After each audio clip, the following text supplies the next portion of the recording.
Olá, comunidades! No Águas Gerais de hoje vamos conversar sobre controle social. O que participação popular e controle social têm a ver? Quais ferramentas podem garantir o exercício do controle social? Como ele pode ser exercido em cada anexo do acordo? Olá, comunidades, bom dia. Eu sou Carol Almeida, coordenadora do Guaicuí na região 5 Oeste. No Águas Gerais de hoje, convidamos Enia Barros, coordenadora do Guaicuí na região 4, para falar sobre participação popular e controle social. Seja muito bem-vinda, Enia. Olá, comunidades, tudo bem? Estamos juntos mais uma vez no Águas Gerais, não é? Oi, Carol, obrigada pelo convite. A gente quem agradece a sua participação, Enia.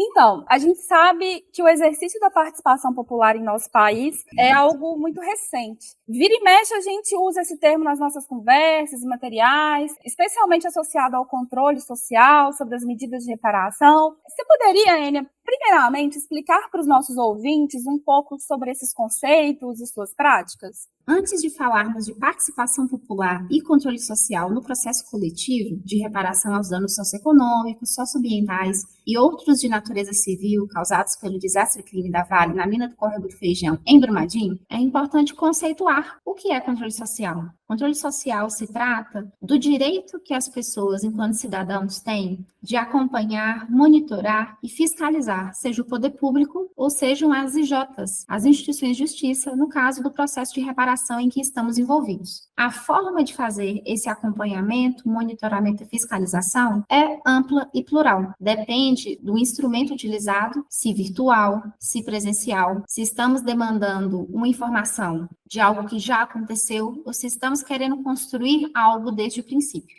Sabemos que é possível exercitar a soberania popular na escolha de representantes políticos por meio do voto e que a sociedade civil, enquanto conjunto de cidadãos e organizações sociais engajados na tomada de decisões sobre o rumo da sociedade em que vive, também podem intervir diretamente por meio do voto para confirmar uma lei ou uma medida governamental, como é o caso do referendo, para responder a uma consulta, como é o caso do plebiscito, ou mesmo para a iniciativa popular de lei, previstos no artigo 14 da Constituição Federal. Mas a participação popular, com vias a garantir o controle social de que falamos aqui, envolve muitos outros instrumentos. Temos a audiência pública, a conferência de políticas públicas, os conselhos gestores de políticas públicas, a ouvidoria, a lei de acesso à informação e o portal da transparência como exemplos importantíssimos de instrumentos e ou espaços participativos. Assim, o controle social pode ser exercido pelos cidadãos, organizados coletivamente ou não, no acompanhamento e fiscalização de atos e fatos de interesse público, ocupando esses espaços participativos, fazendo propostas e sugestões que expressem as demandas locais, a fim de influenciar a decisão do poder público em direção à efetivação de direitos. Carol, eu inclusive gostaria de reforçar que não existe tempo certo para exercitar o controle social. Ele pode ser prévio, por exemplo, com a participação nas audiências abertas e em reuniões de planejamento das políticas e do orçamento público. Pode ser concomitante com o acompanhamento, fiscalização e denúncia durante a execução dos programas e gastos governamentais. E posterior, na avaliação de resultados, desempenho e eficiência da gestão de determinado agente ou ator. E de que forma que as pessoas atingidas podem exercer o controle social? Quais ferramentas podem ser utilizadas para apoiar esse processo? Diante da complexidade e amplitude dos danos causados à bacia do Rio Paraopeba com o rompimento da barragem da Vale, a forma encontrada de viabilizar a execução de medidas reparatórias foi por meio de um exercício criativo do juiz, a partir da avaliação daquilo que é apresentado pelas partes. De um lado, a empresa ré, a mineradora Vale, e do outro, as pessoas atingidas, substituídas processualmente pela Defensoria Pública do Estado de Minas Gerais e acompanhadas pelo Ministério Público de Minas Gerais, fiscal da lei. Não existe nenhum outro processo no Brasil ou no mundo igual a esse. É tudo muito novo, inclusive as suas formas e mecanismos de participação popular. O Estado de Minas Gerais, por sua vez, se organizou no Comitê Pro Brumadinho, e possui uma plataforma online com divulgação de informações do processo de reparação, além de ter atuado bem de perto na construção da consulta popular do anexo 1.3. Surgem, nesses espaços participativos da reparação, e a partir da necessidade de maior incidência sobre as medidas reparatórias, a organização social das pessoas atingidas em comissões e grupos auto-organizados, por exemplo. Eu posso citar diversos exemplos. Podemos citar a conquista do direito à assessoria técnica independente, algo particular desse processo e posteriormente fortalecida pela Lei Mar de Lama Nunca Mais, de 2021. A fim de viabilizar a participação informada das comunidades atingidas, a ATI realiza uma série de atividades, como os atendimentos na sede, visitas domiciliares, plantões comunitários, reuniões presenciais ou virtuais, e inclusive os encontros regionais e interregionais. Surgem, nesses espaços participativos da reparação, a organização social das pessoas atingidas em comissões e grupos auto-organizados, por exemplo. Posso mencionar comissões como a Comissão Formosa e a Comissão dos Ribeirinhos da Calha de São Francisco, que enviaram ofícios à entidade gestora do anexo 1.1 e às instituições de justiça, demandando ampliação do escopo de 1 quilômetro para atender comunidades assessoradas pelo Guaicuí e que não puderam acessar outras medidas reparatórias. Posso citar também a demanda de participação na reunião periódica que acontece entre a Arcades, empresa responsável pela execução do Plano de Reparação Socioambiental da Bacia do Paraopeba, e a EICO, auditora desse plano e de todas as coletas envolvidas nesse plano, as cartas e ofícios continuamente enviados pelas comissões, buscando esclarecimento sobre os fluxos e prazos da FGV para resposta, atualização cadastral, inserção dos dados coletados em visitas de coleta de coordenada geográfica, entre outros. Posso citar também o maior exemplo de participação popular e controle social é o anexo 1.1, em que há a garantia da formalização de espaços de participação e diálogo das comunidades, coletivos e comissões no processo de reparação socioeconômica, respeitando, é claro, e efetivando o direito à consulta livre, prévia e informada dos povos e comunidades tradicionais.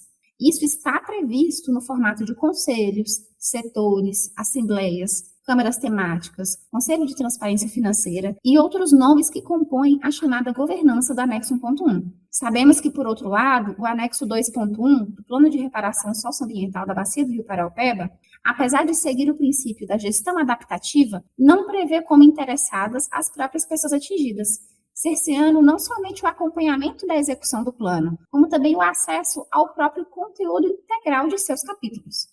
Você comentou brevemente sobre a consulta popular do anexo 1.3. Você pode falar um pouquinho mais sobre esse anexo para a gente?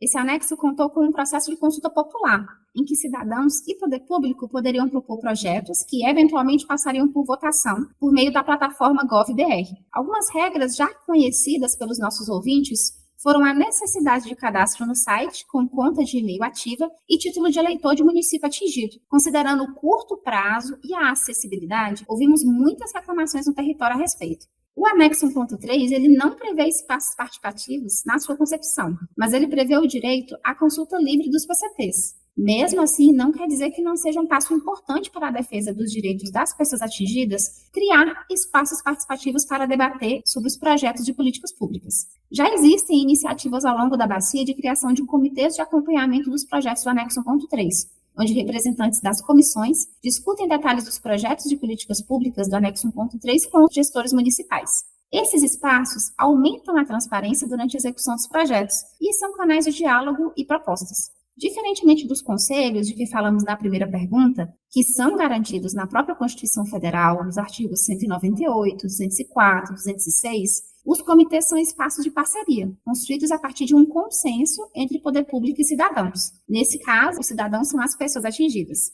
Se estes espaços são formalizados por portaria, por exemplo, viram um importante e contínuo instrumento de fiscalização. E notícia quentinha, viu, Carol? Nasceu em junho de 2024 o Comitê de Saúde das Pessoas Atingidas de Pompéu, em Minas Gerais, para acompanhamento dos projetos do anexo 1.3 voltados à saúde. Tem sido uma construção muito bacana. Para fechar, conta pra gente qual que é o papel do Guaicuí nesse processo todo?